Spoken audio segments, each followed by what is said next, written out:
ಆಳಂದ ತಾಲೂಕಿನಲ್ಲಿ ಒಬ್ಬರು ಅಭಿವೃದ್ಧಿಯ ಹರಿಕಾರರು ಅಂತ ಆದ್ರೆ ಇನ್ನೊಬ್ಬರು ಬಡವರ ಬಂಧು. ಆದ್ರೆ ವಾಸ್ತವವಾಗಿ ಆಳಂದ ತಾಲೂಕು ಈಗಲೂ ಕೂಡ ಅಭಿವೃದ್ಧಿಯಾಗಿದೆನಾ ಎನ್ನುವ ಯಕ್ಷ ಪ್ರಶ್ನೆ ಕಾಡುತ್ತೆ.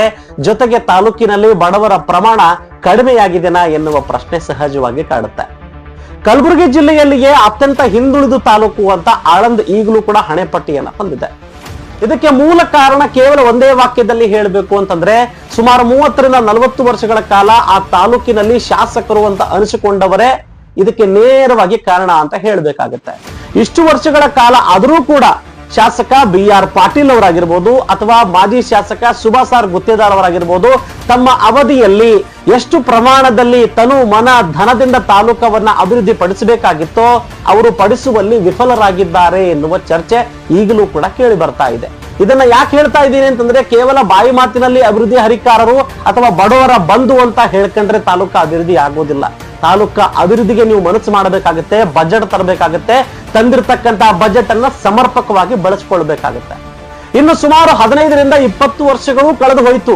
ಆಳಂದ ಪಟ್ಟಣ ಏನಪ್ಪಾ ಅಂತ ಕೇಳಿದ್ರೆ ರಸ್ತೆ ಅಗಲೀಕರಣ ಆಗಬೇಕು, ಇವತ್ತಾಗುತ್ತೆ, ನಾಳೆ ಆಗುತ್ತೆ, ನಾಡಿದ್ದಾಗುತ್ತೆ ಎಂತ ಸಾರ್ವಜನಿಕರು ಬಕಪಕ್ಷಿ ಅಂತ ಕಾದು ಕೂತಿದ್ದಾರೆ. ಸುಮಾರು 20 ವರ್ಷಗಳು ಕಳೆದು ಹೋದವು. ಯಾವಾಗ ಶಾಸಕ BR ಪಾಟೀಲ್ ಅವರು ಅಧಿಕಾರದಲ್ಲಿ ಇರ್ತಾರೋ ಅವಾಗ ಸುಭಾಷ್ ಗುತ್ತೇದಾರ್ ಅವರು ಅದನ್ನ ವಿರೋಧ ಮಾಡ್ತಾರೆ.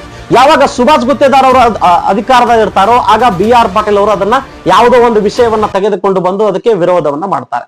ಹೀಗಾಗಿ ಪಟ್ಟಣ ಇಲ್ಲಿಯವರೆಗೂ ಅಭಿವೃದ್ಧಿ ಆಗದೆ ಅಲ್ಲೇ ಉಳಿದಿರತಕ್ಕಂಥದ್ದು ದುರ್ದೈವದ ಸಂಗತಿ ಅಂತ ಹೇಳಬೇಕಾಗುತ್ತೆ. ಇನ್ನು ಪಟ್ಟಣದಲ್ಲಿ ಮೂಲಭೂತ ಸೌಕರ್ಯಗಳಿಗೆ ಬಂದ್ರೆ ಈಗಲೂ ಕೂಡ ಹೇಳ್ತೀನಿ, 10 ದಿವಸ 12 ದಿವಸ 15 ದಿವಸ ಬಿಟ್ಟು ಕೆಲವು ಪ್ರದೇಶಗಳಲ್ಲಿ ಪುರಸಭೆಯವರು ನೀರು ಬಿಡ್ತಾರೆ. ಏನ್ ಮಾಡ್ಬೇಕು ಸ್ವಾಮಿ? ಎಷ್ಟೋ ಏರಿಯಾಗಳಲ್ಲಿ ನೀರು ಇಲ್ಲದೆ ನಿಮ್ಮ ಮೇಲೆ ಅವರು ಅವಲಂಬಿತರಾಗಿರ್ತಕ್ಕಂಥವರ ಪರಿಸ್ಥಿತಿ ಎಂತದ್ದು. 10 ಸಾರಿ ಅವರಿಗೆ ಫೋನ್ ಮಾಡಬೇಕು. ಕರೆಂಟ್ ಪರಿಸ್ಥಿತಿ ಆಳಂದ ತಾಲೂಕಿನಲ್ಲಿ ಇಷ್ಟೊಂದು ಕೆಟ್ಟ ಪ್ರಮಾಣದಲ್ಲಿದೆ.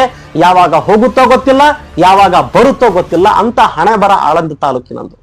ಈ ರೀತಿ ಅಭಿವೃದ್ಧಿ ಆದ್ರೆ ಕೇವಲ ಹೆಸರಿನಲ್ಲಿ ಅಭಿವೃದ್ಧಿ ಹರಿಕಾರರು, ಹೆಸರಿನಲ್ಲಿ ಬಡವರ ಬಂಧು ಅಂತ ಹೇಳ್ಕೊಂಡು ಹೋದ್ರೆ ಈ ರೀತಿ ಆಗೋದಿಲ್ಲ, ಅಭಿವೃದ್ಧಿ ಆಗೋದಿಲ್ಲ.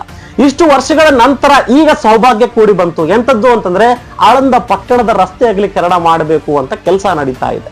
ಇನ್ನೇನು ಕೆಲಸ ಪ್ರಾರಂಭ ಆಯ್ತು ಕೆಲವು ದಿನಗಳ ಹಿಂದೆ. ಸಾಕಷ್ಟು ಜನ ಕಾಯ್ತಾ ಕೂತಿದ್ರು, ಇವತ್ತು ಬರುತ್ತೆ ಆರ್ಡರ್, ನಾಳೆ ಬರುತ್ತೆ ಅಂತ. ಆದ್ರೆ ಇಮಿಡಿಯೇಟ್ ಆಗಿ ಪುರಸಭೆಯವರು ಏನ್ ಮಾಡ್ತಾರೆ ಅಂತ ಕೇಳಿದ್ರೆ ರಸ್ತೆ ಅಗಲೀಕರಣ ಮಾಡೋದಕ್ಕೆ ಗುದ್ದಲಿ ಪೂಜೆ ಮಾಡ್ತಾರೆ. ಈ ಗುದ್ದಲಿ ಪೂಜೆಗೆ ಶಾಸಕ BR ಪಾಟೀಲ್ ಅವರು ಬರುವುದಿಲ್ಲ, ಅವರು ಸುಪುತ್ರರಾಗಿರ್ತಕ್ಕಂಥ RK ಪಾಟೀಲ್ ಅವರು ಬರ್ತಾರೆ. ಇಲ್ಲಿ ಪ್ರಶ್ನೆ ಎರಡು ಉದ್ಭವ ಆಗುತ್ತೆ. ಅಲ್ಲ ಸ್ವಾಮಿ, ಶಾಸಕ BR ಪಾಟೀಲ್ ಅವರು ಬಂದು ಉದ್ಘಾಟನೆ ಮಾಡಬೇಕಾಗಿತ್ತು, ಮಾಡ್ಲಿಲ್ಲ. ಸುಪುತ್ರರಿಗೆ ಯಾವ ಅಧಿಕಾರ ಇದೆ ಉದ್ಘಾಟನೆ ಮಾಡೋದಕ್ಕೆ, ಪೂಜೆ ಮಾಡೋದಕ್ಕೆ ಅಂತ ಪ್ರಶ್ನೆಗಳು ಸಹಜವಾಗಿ ಬರುತ್ತೆ.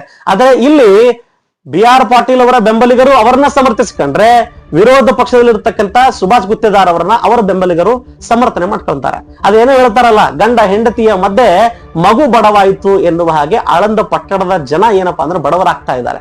ನಿಮ್ಮ ರಾಜಕೀಯ ತೆವಲಿಗೋಸ್ಕರ ಆಳಂದ ಸಂಪೂರ್ಣವಾಗಿ ಈ ಸಂದರ್ಭದಲ್ಲಿ ನಾಶವಾಗ್ತಾ ಇದೆ ಅಂತಂದ್ರೂ ಕೂಡ ತಪ್ಪಾಗ್ಲಿಕ್ಕಿಲ್ಲ ಅಂತ ಈ ಸಂದರ್ಭದಲ್ಲಿ ಹೇಳ್ತಾನೆ. ಇನ್ನು 3ನೇ ವ್ಯಕ್ತಿ ಎಂಟ್ರಿ ಆಗ್ತಾರೆ ಕೆಲವು ದಿನಗಳ ಹಿಂದೆ. ಈ JDS ನ ಮುಖಂಡರಾಗಿರ್ತಕ್ಕಂಥ ಮಹೇಶ್ವರಿ ವಾಲಿ ಅವರು. ಜನ ಅವರ ಬಳಿಗೆ ಹೋಗ್ತಾರೆ. ಜನ ಅವ್ರ ಬಳಿಗೆ ಹೋದಾಗ ನಮಗೆ ಸಾಕಷ್ಟು ಸಂಕಷ್ಟ ಇದೆ, ಪರಿಹಾರ ಇಲ್ಲ, ಏಕಾಏಕಿ ಹೊಡಿತಾ ಇದ್ದಾರೆ ಎನ್ನುವ ಮಾತನ್ನು ಅವರಿಗೆ ಮುಟ್ಟಿಸಿದಾಗ ಅವ್ರು ಹೋರಾಟ ಮಾಡೋದಕ್ಕೆ ಅವ್ರು ರೆಡಿ ಆಗ್ತಾರೆ. ಇನ್ನೇನವ್ರು ಹೋರಾಟ ಮಾಡಬೇಕು ಅನ್ನುವಷ್ಟರಲ್ಲಿಯೇ ಅಲ್ಲಿ ಮತ್ತೆ ಮಾಜಿ ಶಾಸಕ ಸುಭಾಷ್ ಗುತ್ತೇದಾರ್ ಅವರ ಸುಪುತ್ರರಾಗಿರ್ತಕ್ಕಂಥ ಹರ್ಷಾನಂದ ಗುತ್ತೇದಾರ್ ಅವರ ಎಂಟ್ರಿ ಆಗುತ್ತೆ. ಅವರು ಇವತ್ತು ಪುರಸಭೆ ಎದುರು ದಿಢೀರನ ನಿನ್ನೆ ಒಂದು ಸ್ಟೇಟ್ಮೆಂಟ್ ಕೊಡ್ತಾರೆ. ಅವ್ರು ಹೋರಾಟವನ್ನ ಮಾಡ್ತಾರೆ. ಪುರಸಭೆ ಅಧಿಕಾರಿಗಳಿಗೆ ಮನವಿಯನ್ನು ಸಲ್ಲಿಸ್ತಾರೆ. ಸರ್, ನೀವು ಹೊಡಿತೀರಲ್ಲ, ನೀವು ಪರಿಹಾರವನ್ನ ನೀಡಿ ಹೊಡೀರಿ ಅಂತ. ಈ ಪರಿಹಾರದ ಕುರಿತು ಇದಕ್ಕೂ ಮುಂಚೆ ಶಾಸಕ BR ಪಾಟೀಲ್ ಅವರೇ ಸ್ಟೇಟ್ಮೆಂಟ್ ಹೇಳಿರ್ತಕ್ಕಂಥದ್ದು ಕೂಡ ಇಲ್ಲಿ ನೆನೆಯಬೇಕಾಗತ್ತೆ.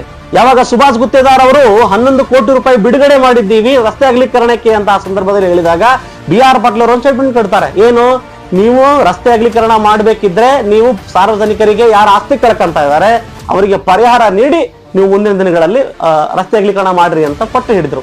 ಆದ್ರೆ ಈ ಸಂದರ್ಭದಲ್ಲಿ ನಿಜವಾಗ್ಲೂ ಕೂಡ ಪರಿಹಾರ ಸಿಗ್ತಾ ಇದೆನಾ? ಅಥವಾ ಪುರಸಭೆ ಅಧಿಕಾರಿಗಳು ಸ್ಪಷ್ಟತೆಯನ್ನು ನೀಡ್ತಾ ಇದ್ದಾರಾ? ಅಥವಾ ಜಿಲ್ಲಾಧಿಕಾರಿಗಳು ಏನಾದ್ರೂ ಸ್ಪಷ್ಟತೆ ನೀಡ್ತಾ ಇದ್ದಾರಾ? ಅಥವಾ ಶಾಸಕ BR ಪಾಟೀಲ್ ಅವರು ಏನಾದ್ರೂ ಸ್ಪಷ್ಟತೆ ನೀಡ್ತಾ ಇದ್ದಾರಾ? ಇಷ್ಟು ದಿನಗಳ ನಂತರ ಶಾಸಕ BR ಪಾಟೀಲ್ ಅವರು ಲೈವ್ ಅಲ್ಲಿ ಬಂದು ಹೇಳ್ತಾರೆ, ಆಳಂದ ತಾಲೂಕಾ ಅಭಿವೃದ್ಧಿ ಮಾಡುವುದು ನನ್ನ ಕನಸು, ಬೇರೆಯವರ ಮಾತಿಗೆ ಕಿವಿಗೊಡಬೇಡಿ, ನಾನು ನಿಮ್ಮ ಬೆನ್ನೆಲುಬಿಗೆ ಇರ್ತೀನಿ ಅಂತ ಈ ಸಂದರ್ಭದಲ್ಲಿ ಹೇಳ್ತಾ ಇದ್ದಾರೆ. ಅಲ್ಲ ಸರ್, ನೀವು ಒಡೆಯುವ ಮುಂಚೆ ಎಲ್ಲಿ ಹೋಗಿದ್ರಿ? ರಸ್ತೆ ಅಗಲೀಕರಣ ಮಾಡುವ ಮುಂಚೆ ಎಲ್ಲಿ ಹೋಗಿದ್ರಿ? ಚುನಾವಣೆ ಬಂದಾಗ ಮನೆ ಮನೆ ಹೋಗಿ ಪ್ರಚಾರ ಮಾಡಿ ಕಾಲು ಬಿದ್ದು ಕೈ ಬಿದ್ದು ನೀವು ಮತವನ್ನ ಪಡಿತೀರಿ. ಆದ್ರೆ ಈ ಸಂದರ್ಭದಲ್ಲಿ ಜನರ ಪ್ರಾಪರ್ಟಿ ಕಳ್ಕತ್ತಾ ಇದ್ದಾರೆ. ಆದ್ರೆ ನೀವು ಮಾತ್ರ ಶಾಂತವಾಗಿ ಎಲ್ಲಿ ಹೋಗಿದ್ದೀರಿ ಎನ್ನುವ ಪ್ರಶ್ನೆ ಸಹಜವಾಗಿ ಕಾಡುತ್ತೆ. ಇಲ್ಲಿ ಗೊಂದಲದ ಗೂಡಾಗಿದೆ. ಶಾಸಕರು ಅನಿಸ್ಕೊಂಡಿರ್ತಕ್ಕಂಥವ್ರು, ಅಧಿಕಾರಿಗಳು ಅಂತ ಅನಿಸ್ಕೊಂಡಿರ್ತಕ್ಕಂಥವ್ರು ಮೊದಲನೆಯದಾಗಿ ಸಾರ್ವಜನಿಕರನ್ನ ನೀವೇನಪ್ಪಾ ಅಂದ್ರೆ ವಿಶ್ವಾಸಕ್ಕೆ ತೆಗೆದುಕೊಳ್ಬೇಕು. ಎಷ್ಟು ಪ್ರಮಾಣದಲ್ಲಿ ಹೋಗುತ್ತೆ ನಿಮ್ಮ ಮನೆಗಳು, ರಸ್ತೆಯ ಮಧ್ಯದಿಂದ ಎಷ್ಟು ಪ್ರಮಾಣದಲ್ಲಿ ಹೋಗುತ್ತೆ, ಕಂಪನ್ಸೇಷನ್ ಬರುತ್ತೋ ಬರಲ್ವೋ, ಪರಿಹಾರ ನೀಡ್ತಿರೋ ನೀಡಲ್ವೋ ಅನ್ನುವ ಮಾತುಗಳಿಗೆ ಸ್ಪಷ್ಟೀಕರಣ ಬೇಕು ಬೇಡವೋ ನೀವೇ ಹೇಳಿ. ಜನ ಏನ್ ಮಾಡ್ಬೇಕು? ಇವತ್ತಿನ ಹೋರಾಟದಲ್ಲಿ ಒಬ್ಬರು ವ್ಯಕ್ತಿ ತನ್ನ ಆಸ್ತಿಯನ್ನ ಹೋಗುತ್ತೆ ಅಂತ ಕಣ್ಣೀರು ಹಾಕ್ತಾ ಇದ್ರು. ಅವರ ಆಸ್ತಿ ಹೋಗ್ತಾ ಇದೆ, ನಿಮ್ಮ ಆಸ್ತಿ ಹೋಗ್ತಾ ಇಲ್ಲ. ಯಾವಾಗ ನಿಮ್ಮ ಆಸ್ತಿ ಹೋಗುತ್ತೋ ನಿಮ್ಮ ಕಣ್ಣೀರು ಕೂಡ ಬರುತ್ತೆ. ಕೆಲವೊಬ್ಬರಿಗೆ 10 ಫೀಟ್ ಇದೆ, ಕೆಲವರಿಗೆ 20 ಫೀಟ್ ಇದೆ, ಕೆಲವೊಬ್ರು ಸಂಪೂರ್ಣವಾಗಿ ಕಳ್ಕೊತಾ ಇದ್ದಾರೆ, ಕೆಲವೊಬ್ರು ಅರ್ಧ ಕಳ್ಕೊಂತ ಇದ್ದಾರೆ. ಅವ್ರ ಪರಿಸ್ಥಿತಿ ಕೇಳೋರು ಯಾರು ಸ್ವಾಮಿ? ನೂರಾರು ಪ್ರಮಾಣದಲ್ಲಿ ನೂರಾರು ಜನರ ಮನೆಗಳು ಕಳ್ಕೋಬೇಕಾದ್ರೆ ನೀವು ಮೊದಲನೆಯದಾಗಿ ಅಭಿವೃದ್ಧಿ ಮಾಡಿ, ಅಭಿವೃದ್ಧಿ ಹೆಸರಿನಲ್ಲಿ ಸೈಲೆಂಟ್ ಕೂತ್ಕೊಂಡು ಸಾರ್ವಜನಿಕರಿಗೆ ನೀವು ಏನಪ್ಪಾ ಅಂತ ಮೋಸ ಮಾಡ್ತಿರತಕ್ಕಂಥದ್ದು ಯಾರು ಒಪ್ಪುವಂಥದ್ದಲ್ಲ. ಅವರಿಗೆ ವಿಶ್ವಾಸಕ್ಕೆ ತೆಗೆದುಕೊಳ್ಳಿ, ಅಭಿವೃದ್ಧಿ ಮಾಡಿ, ತಪ್ಪಿಲ್ಲ. ಆದರೆ ಸಾರ್ವಜನಿಕರು ಈ ಸಂದರ್ಭದಲ್ಲಿ ಸಾಕಷ್ಟು ಸಂಕಷ್ಟದಲ್ಲಿದ್ದಾರೆ. ಪಟ್ಟಣದಲ್ಲಿರ್ತಕ್ಕಂಥವ್ರು ಪಟ್ಟಣದ ಅಭಿವೃದ್ಧಿಗೆ ಅವ್ರು ಯಾವಾಗ್ಲೂ ಕೂಡ ರೆಡಿನೇ ಇದ್ರು. ಜನ ಆಯ್ತು ಇವತ್ತೆಲ್ಲ ನಾಳೆ ಹೋಗುತ್ತೆ ಕೊಟ್ಬಿಡೋಣ ಅಂತ ಅವ್ರು ತಯಾರಿದ್ರು. ಆದ್ರೆ ಯಾವಾಗ ನೀವು ಅಧಿಕಾರದಲ್ಲಿ ಇರ್ತೀರಿ, ನಿಮ್ಮ ವಿರೋಧ ಪಕ್ಷದಲ್ಲಿ ಇರ್ತಕ್ಕಂಥವ್ರು ಸಾರ್ವಜನಿಕರ ತಲೆಯನ್ನ ಕೆಡಿಸೋದು, ಹೀಗೆ ಮಾಡ್ತಾನೆ ನೀವು ಇಲ್ಲಿ ತನಕ ತೆಗೆದುಕೊಂಡು ಬಂದಿದ್ದೀರಿ. ಈಗಲಾದ್ರೂ ಅಭಿವೃದ್ಧಿ ವಿಚಾರವಾಗಿ ಚಿಂತನೆಯನ್ನ ಮಾಡ್ತೀರಿ ಅಂತಂದ್ರೆ ಅದಕ್ಕೆ ಪರಿಹಾರವನ್ನು ಕೂಡ ಬೇಕು, ಸಮಸ್ಯೆಗೆ ಪರಿಹಾರ ಬೇಕು. ಸಾರ್ವಜನಿಕರ ಕಣ್ಣೀರನ್ನ ಒರೆಸತಕ್ಕಂಥ ಕೆಲಸ ಈಗಿನ ಶಾಸಕರು ಮಾಡಬೇಕು. ಜೊತೆಗೆ ವಿರೋಧ ಪಕ್ಷದಲ್ಲಿ ಇರ್ತಕ್ಕಂಥ ಏನು ಮಾಜಿ ಶಾಸಕರಿದ್ದಾರೆ, ಸುಭಾಷ್ ಆರ್ ಗುತ್ತೇದಾರ್, ಅವರು ಕೂಡ ಮಾಡಬೇಕು. ಮೊದಲು ರಾಜಕೀಯವನ್ನ ಬಿಟ್ಟು ಸಾರ್ವಜನಿಕರ ಹಿತಾಸಕ್ತಿಯನ್ನ ಇಂತಹ ಕೆಲಸದಲ್ಲಿ, ಯಾಕಂದ್ರೆ ಅವ್ರು ಪ್ರಾಪರ್ಟಿ ಕಳ್ಕೊತಾ ಇದಾರಲ್ವಾ, ತ್ರಾಸಾಗುತ್ತೆ, ನೋವಾಗುತ್ತೆ. ಆ ನೋವನ್ನ ಒರೆಸ್ತಿರ್ತಕ್ಕಂಥ ಕೆಲಸ ನೀವೆಲ್ಲ ರಾಜಕೀಯ ನಾಯಕರು ಮಾಡಿ. ಮತ್ತೆ ಚುನಾವಣೆ ಬಂದಾಗ ಮತ್ತೆ ನೀವು ಆಸ್ ಯೂಶುವಲಿ ರಾಜಕೀಯ ಮಾಡುವಂತ್ರಿ. ಇಲ್ಲಿ ತನಕ ನಾವು ಅದನ್ನೇ ಮಾಡಿದ್ದೀರಿ, ಮುಂದೇನೂ ಕೂಡ ಅದನ್ನೇ ಮಾಡಬೇಡಿ. ಈ ಸಂದರ್ಭದಲ್ಲಿ ಅದರ ಅವಶ್ಯಕತೆ ಇಲ್ಲ. ರಾಜಕೀಯ ಮಾಡಬೇಡಿ.